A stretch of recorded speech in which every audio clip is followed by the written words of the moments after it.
Hello and welcome along, everyone. We have got to the middle of the week, so it is full steam ahead as we continue to bring you some cracking content and stellar speakers on day 3 of WFS Live. If you missed any of what we've been showing you so far, don't worry, but I can tell you we've had some forthright discussions. We've had some brilliant insights. We even had the first sighting of the WFS cat. Yes, Peter Hutton's cat made a cameo appearance. It was one of the highlights of day 2 yesterday. We've got so much more still to come. 8 more panels today, taking our tally for the week to almost 25.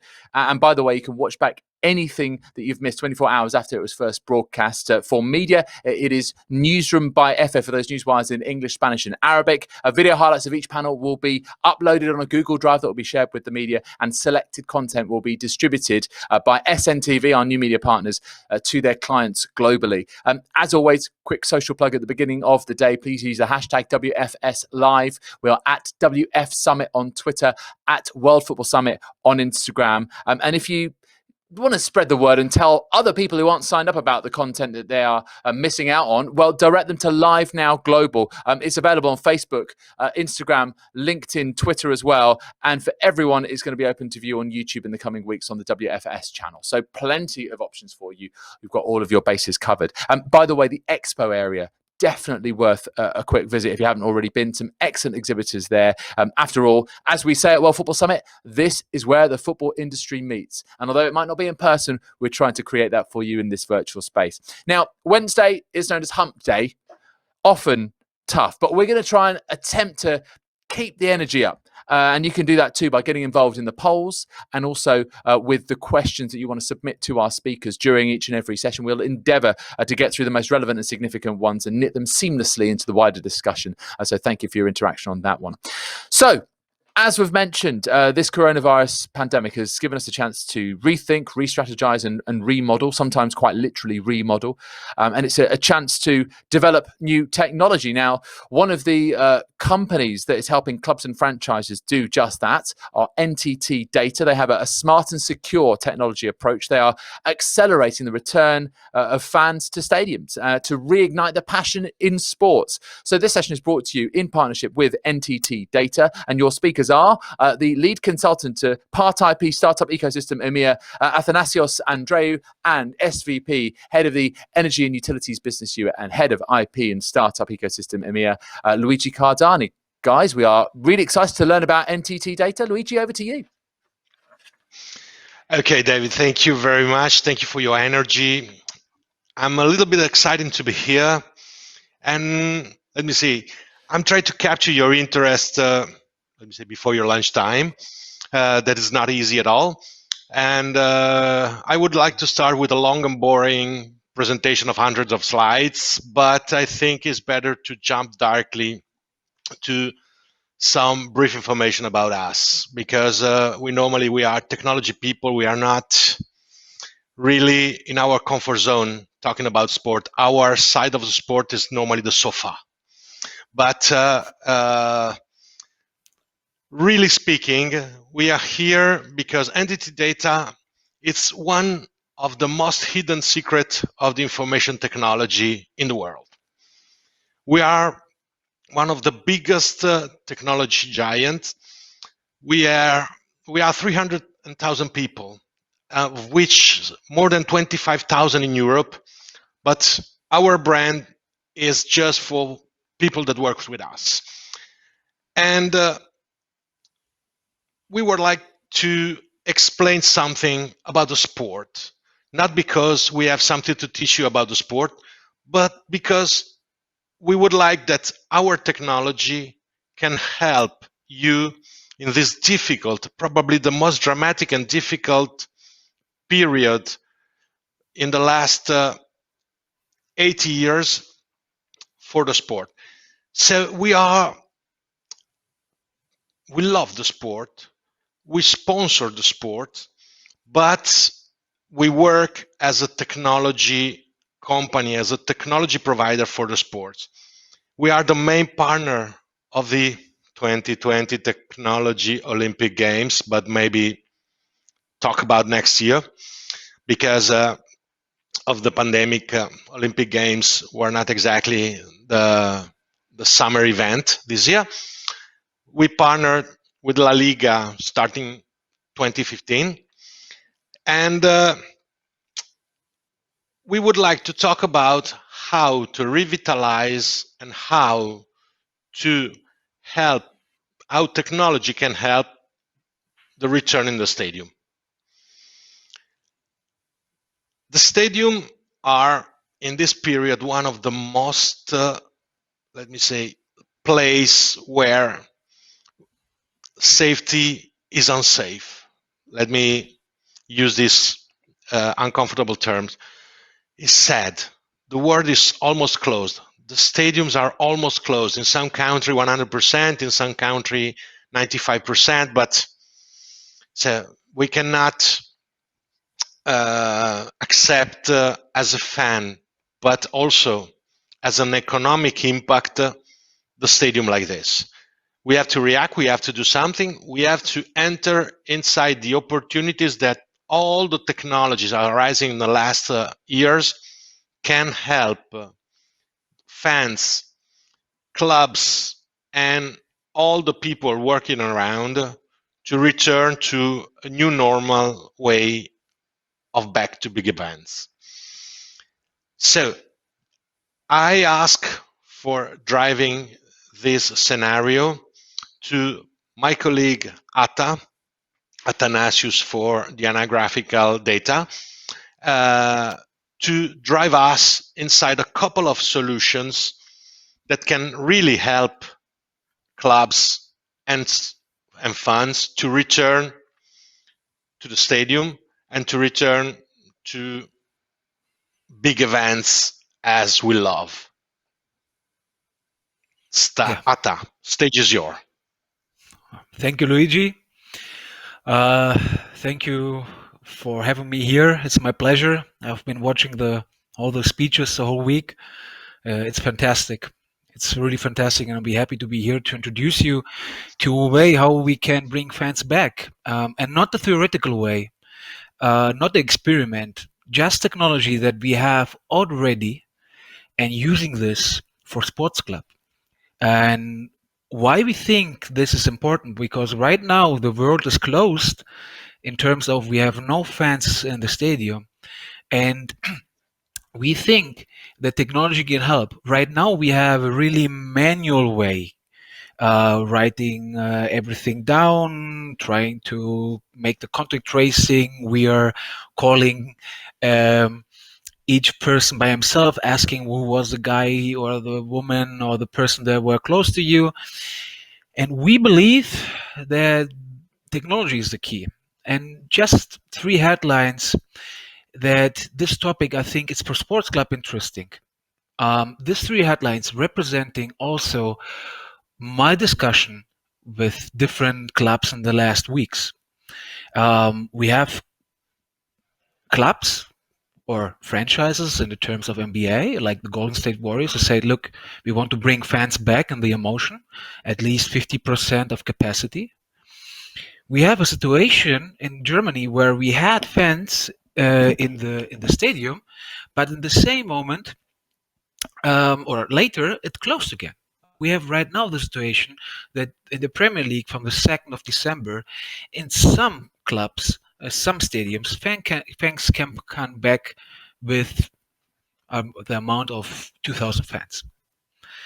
But at the same moment, some clubs, that's what they told me, the financial impact of not having fans inside the stadium and the amount of fans that are bringing back profitability, it's huge.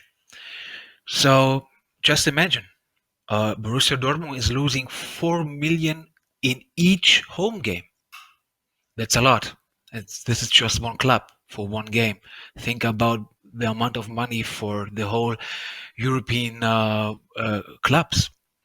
So our goal is, with technology, to bring fans back at least a 50% utilization of the arena, safe, protect, and 50% profitable. And the way we want to do this is we're using the technology to protect and to respond to the COVID, protect the people from the virus and respond. Basically, this is nothing. There's not a big change between our point of view with the medicine. It is the right. This is the same point of view, because we took the point of view of medicine and say we have just to help with technology. And what I'm going to show you today is just two technologies that we already have implemented in different airports and companies in Europe and all over the world. And we are right now in discussion with clubs to customize it for clubs. So the first technology is to protect people, to make it clear, to protect people to get the virus. This technology is a biometric personal ticket system to give access to the stadium. How are we doing this? Really easy. We are using the current tests that we have, the abilities, PCR test, antibody test, fast test, and in a couple of weeks, the information that some people already have the vaccine, to know that there are people that don't have the COVID virus or have a vaccine and will not spread the virus. So what we're doing is an onboarding process, a fan journey where the fan has a ticket, and we know that he has not the COVID virus or a vaccine, and make sure that this person has access to the stadium, and just this person. And for this, we just need 4 steps. And to make it clear, this is something that we have already implemented in the airport of Milan, reducing the time of onboarding to 10 minutes. And this will be as fast for fans as well. They only have what they need as a cell phone with the application of the club. Any club has an application right now where the ticket is stored. So let's say myself, Athanasios, has a ticket for the game for tonight, Champions League game. So I open the application of the club, open my ticket, and after I open my ticket, and we have the verification that I really have a ticket for the game, we ask for a picture or a scan, basically, of my ID. So we scan the ID and extract 2 information. The name, so we really know the name of the person, because if you listen carefully to doctors, and yesterday was a TV show, Markus Lanz in Germany, the responsible doctor said a lot of people, if they have to write down in the restaurant the name, writing not the right name, they're writing Superman, Batman, Dagobert Duck, all these names. And we, yeah, Luigi, it's true. This is what she said. Basically, 20% of all information are wrong. And we don't want bring fans 20, 30, 40, 50%, 1,000 people back, 40,000 people back, and 20% of them give the wrong name. But more important is we scan also the picture and then ask the fan for a selfie. Yes. And this selfie, we compare this with the scan of the picture, and we're going to use this in the moment that the fan going to entry. Our colleagues from World Football Summit are going to share a link with you, a video, how we're using this technology already in Milan, just to mention one example.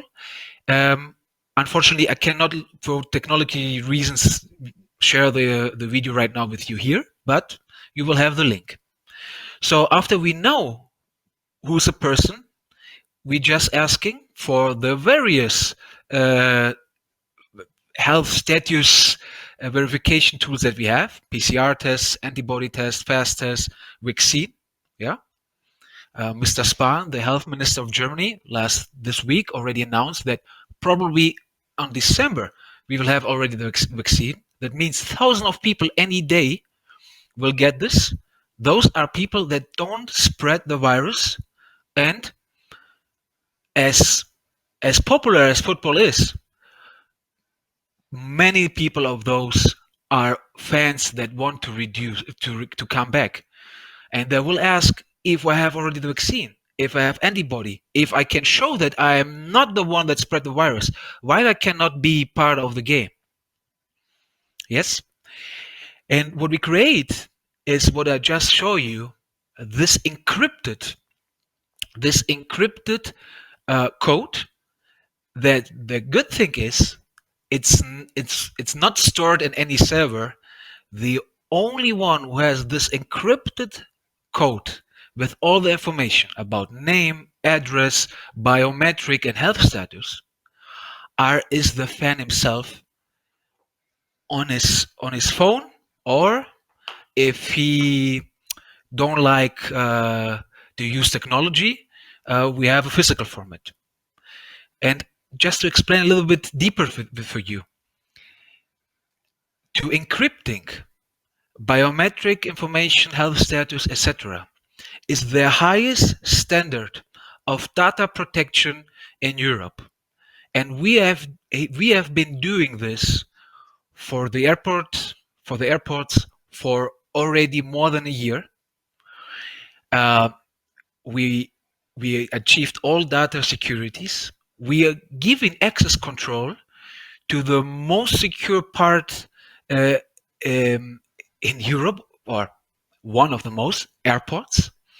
And this to accomplish is a big step in technology, to make the technology in a good fan user story journey. So, and make it physical means for us, we have been talking to a lot of handball clubs in Germany, and the truth is that a lot of handball fans in Germany are older and don't use technology. So we don't want to force people to use technology to come to the stadium. We are saying technology is the enabler, and if someone cannot or don't want to use technology, we have to find another way. And we have the onboarding system where you don't have to use a cell phone, but you go to a store, we call it Kiosk, and do all the process. So the video that I mentioned is going to show you in the airport of Milan this user story, this way, and how quick it can be used. And Milan is just one example of many other airports that we already have been installed and implemented this technology, beside Barcelona or Mallorca, to mention just two. So to summarize it, we have a technology where we use the information that any person has to make sure that this person has not COVID, can give him access to a stadium. And the positive side effect is, just take Germany as example. In the last 2 weeks, 2.5 million people already make a PCR test. Only 220,000 had COVID. The other people don't have COVID.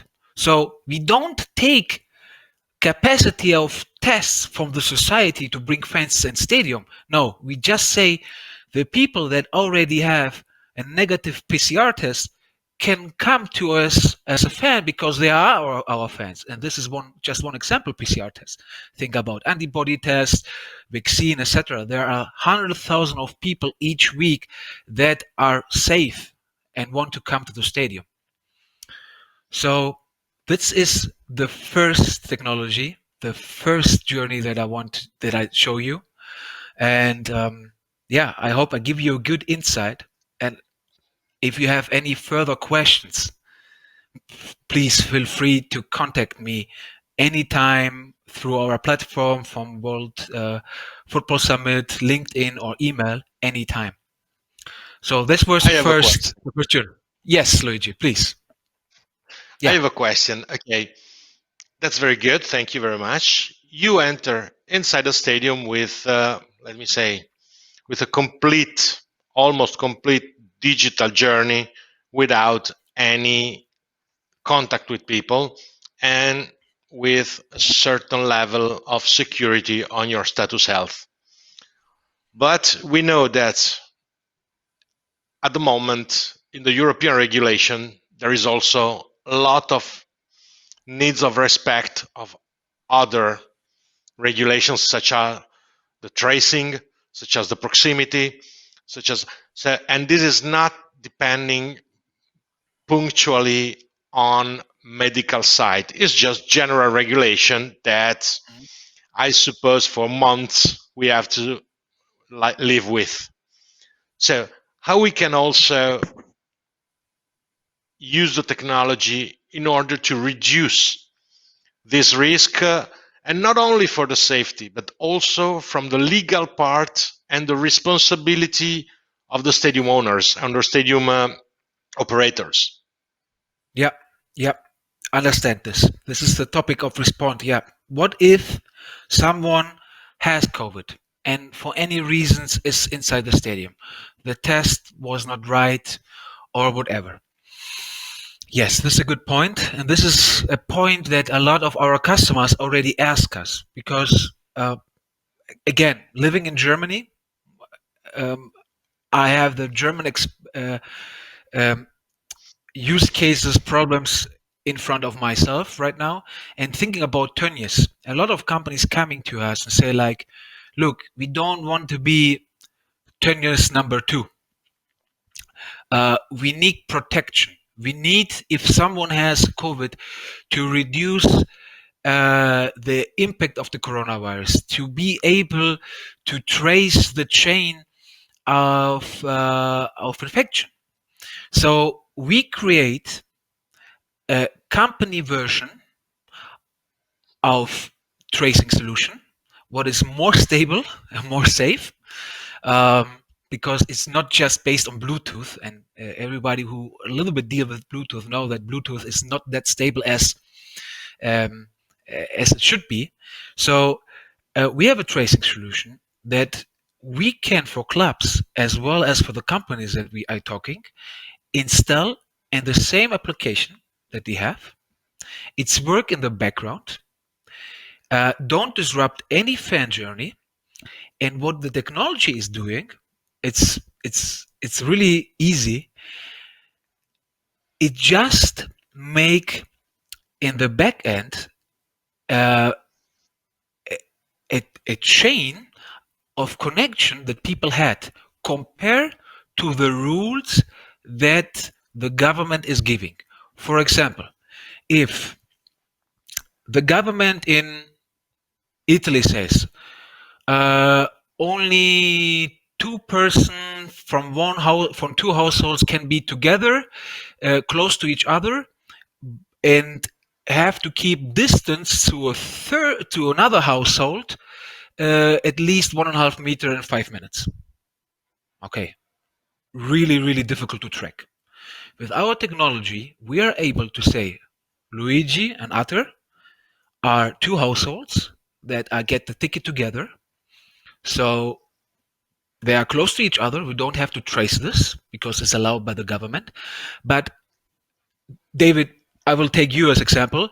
But in the stadium, they meet David, and David is not part of one of my or Luigi's household. So, and he's standing close to each other, to us, more than 5 minutes and less than 1.5 meters.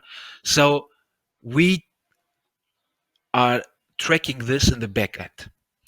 So what is the opportunity here is, if let's say we have 20, 30, 50, 60,000 people back in the stadium and just 1 or 2 person have corona, we can detect and respond really easy and say, look, Athanasios had COVID, he was there with Luigi.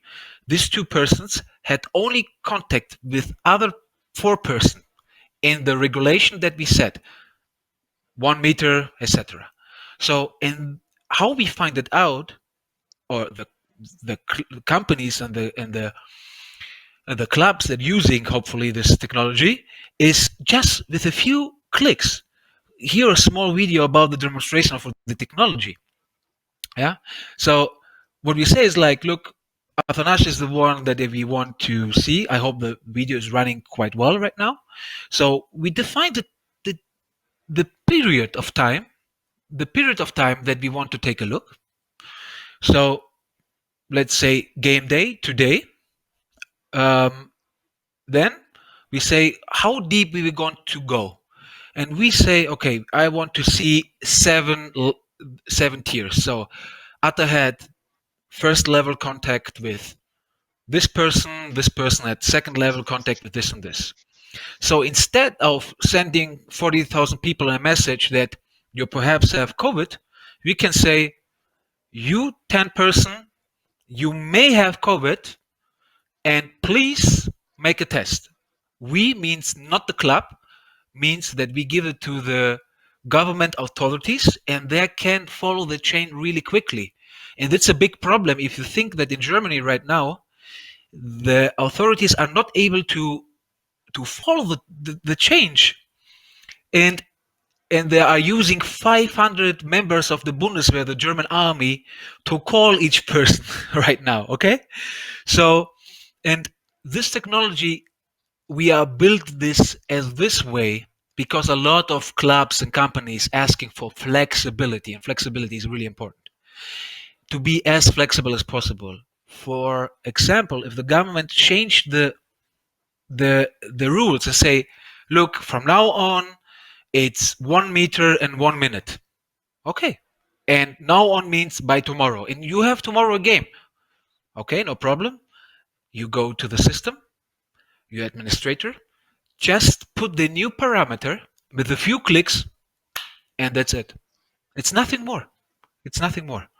And the good thing is here as well, because as I said, and we believe, technology should help people. We don't do technology for technology because it's nice. We make this to help people. And if someone don't want to use his cell phone, we have bracelets that are doing exactly the same thing that the app is doing. And if you want to see this technology live, feel free to visit me and my colleagues tomorrow at the train station in Frankfurt South, where we're going tomorrow to install the solution in just one day for the whole train station, and you can see how the technology is running. So tomorrow you see how we install this, but from Friday on you can see how this technology is running. So these are just two technologies that we built to use the information that we have, the opportunities with technology that we have, and know that we have to be quite flexible to show that it is possible to bring fans back and safe, because companies already using this. Think about Lufthansa. Lufthansa starting to make fast tests in the airport before people can get inside their plane. And only if the test is negative, they let them go inside. So they're protecting their customers, as we should, or you should, protect your fans. But instead of calling everyone 10 hours before the game and make a test in front of the stadium, we're using the information that is already everywhere. And we can implement this really quick, really easily, as we did for the companies that I mentioned. So Luigi, you give me the point to make it technology, but I know you are more the business guy, so feel free to explain a little bit more about the business part, because we said it's profitable, right? Okay, so thank you, Atta, for your passion, and it's really appreciated, even if we run over time, but I don't care. Just 2 minutes of patience anymore in order to jump back on the basis. So Atta explained to us how we can be safe, protect, and how we can react in front of authorities in order to be sure to do all our best in order to give back the fans to the stadium. The point is not very good. It's not very, let me say, ethical to do, but it's all about money. And we don't know what happens tomorrow. This virus is encouraging us as reacting also on the business side. So what we imagine, it's a very short project in very short payback time, because we don't know what will be the future. We don't know what will be the evaluation. And last but not the least, we would like also not to put money out of the window with something that in 12 months from now is not useful anymore. So we are ready to discuss with every one of you about our business case, our pure coronavirus return on investment that is normally in from 3 to 4 much, you have a complete ROI. But in add to this, all the, let me say, adoption of the same technology for the new and the future proximity services. So as you know, every one of us is looking in their respective business, the proximity services business, because we have people there, we know who they are, we know where they are, and we can propose goods and services on location-based reaction. We would like to do that. We hope and we are really convinced that technology can help all the society, not only an industry and not only the sport and not only the stadium, but the entire society to better react in the day-by-day business. So our commitment is starting tomorrow, in 5 weeks from now, to be ready for the new customer journey. So 5 years from now is the New Year's Day. 5 weeks, sorry. 5 weeks from now is the New Year's Day. So happy New Smart 2021. What a lovely sentiment to finish on. Thank you very much indeed, Luigi. Thank you very much, Atta. As an eagle-eyed journalist, I like to hold people to account and make sure that I'm thorough with my trying to sort of pick apart the holes in any product. But I have to say, very, very difficult for me. It's a very complete product you've got there. People are looking for something that's clear, that's reliable, that they can have faith in and confidence in. They need reassurance right now. And you guys certainly seem to have provided that. The questions are popping in the chat as well. So thank you very much indeed for showing us your product. I really appreciate it. Atta and Luigi, thank you very much indeed. Right, so we're up and running on day 3 of WFS Live, and we're coming straight back as we're talking about trends and innovations in startups. See you very shortly indeed.